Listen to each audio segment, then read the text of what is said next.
Hi, ഞാൻ doctor Sunil Devaprabha. രാജ്യവും സമ്പത്തും എല്ലാം ഉണ്ടായിട്ടും അധികാരം എല്ലാം ഉണ്ടായിട്ടും ഒരു രാജാവിന് ഭയങ്കര ദുഃഖം, സന്തോഷിക്കാൻ പറ്റുന്നില്ല. അപ്പോൾ പുള്ളി ഇങ്ങനെ മുറിയിലിങ്ങനെ ഉലാത്തുമ്പോഴാണ് തൊട്ടടുത്ത മുറിയിൽ നിന്ന് ഒരു മൂളിപ്പാട്ട് കേൾക്കുക.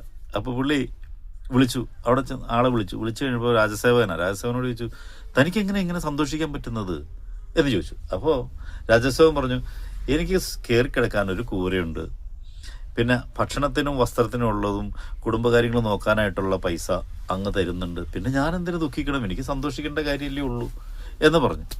അപ്പോൾ അദ്ദേഹം കടന്നു പോയപ്പം രാജാവ് മന്ത്രിയെ വിളിച്ചിട്ട് പറഞ്ഞു, അദ്ദേഹത്തിന് ഒരു കിഴി കൊടുക്കൂ എന്ന് പറഞ്ഞു. അപ്പോൾ അവിടെ ഈ കിഴി 99 എന്ന് പറയുന്നൊരു കിഴിയുണ്ട്. ആ കിഴി സെക്ഷനിൽ പോയിട്ട് ഒരു കിഴി വാങ്ങി മന്ത്രി കൊടുക്കാൻ ഉത്തരവിട്ടു.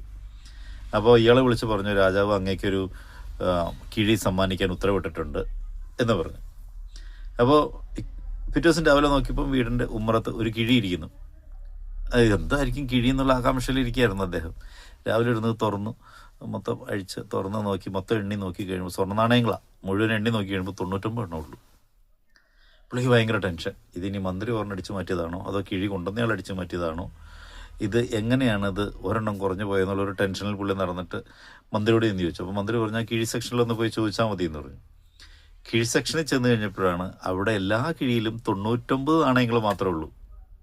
അപ്പോൾ അത് 100 എണ്ണം ആക്കുന്ന ആൾക്ക് വീണ്ടും ഒരു കിഴി കിട്ടും. അങ്ങനെയാണ് ആ കിഴി സെക്ഷൻ. അപ്പോൾ പുള്ളിക്ക് പിന്നെ ഭയങ്കര ടെൻഷനായി, ഈ ഒരു നാണയം ഇനി എങ്ങനെ ഉണ്ടാക്കും, സമ്പാദിച്ച് വെച്ചിട്ടൊന്നുമില്ല. അപ്പോൾ പുള്ളി ഭയങ്കര ടെൻഷനും ദുഃഖങ്ങളും ഒക്കെയായി. അപ്പോൾ രാജാവിന് മനസ്സിലായി ഈ ദുഃഖത്തിൻ്റെ രഹസ്യം എന്താണ്.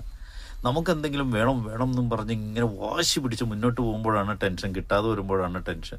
ഈ രാജസേവനാണെങ്കിലും പ്രതീക്ഷിച്ച പോലെ കാര്യങ്ങൾ നടക്കാതെ പോകുമ്പോൾ വീട്ടിലും ശണ്ടയായി, പരിചാരകരോട് ശണ്ടയായി, അങ്ങനെയൊക്കെ ഉണ്ടായി. അപ്പോൾ ഈ സന്തോഷം എന്ന് പറയുന്നത് ഒരു മനോഭാവമാണ്.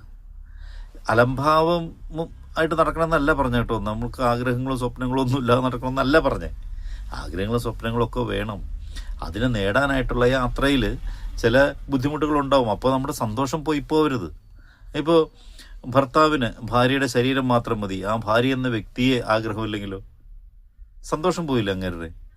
അതുപോലെ തിരിച്ചും ഭാര്യയ്ക്ക് ഭർത്താവിൻ്റെ ശരീരം മാത്രം മതി, ഭർത്താവിനെ മുഴുവനായിട്ട് ഉൾക്കൊള്ളാൻ കഴിയുന്നില്ല, ഭാര്യയ്ക്ക് ഭാര്യയുടെ ഇഷ്ടങ്ങൾ മാത്രമാണെങ്കിൽ ഭാര്യയ്ക്കും സന്തോഷം ഉണ്ടാവില്ല, ഭർത്താവിനും സന്തോഷം ഉണ്ടാവില്ല, കുടുംബജീവിതം തന്നെ താറുമാറായി പോവില്ലേ. അപ്പോൾ ഏത് മേഖലയിലും സന്തോഷം കൈവരിക്കുക എന്ന് പറയുന്നത് ഇച്ഛ നേടിയെടുക്കൽ മാത്രമല്ല എന്ന് നമ്മൾ മനസ്സിലാക്കണം.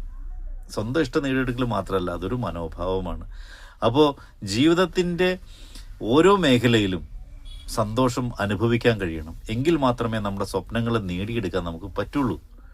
അപ്പോൾ സന്തോഷം ഉണ്ടെങ്കിലേ സ്വപ്നങ്ങൾ നേടാൻ പറ്റുള്ളൂ. സ്വപ്നങ്ങൾ നേടിയെങ്കിലേ സന്തോഷം ഉണ്ടാവുള്ളൂ. ഇത് വൈസ് വേഴ്സയാണ്.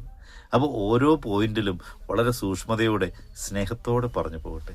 സന്തോഷം ഉണ്ടാവട്ടെ എല്ലാവരുടെയും ജീവിതത്തിൽ.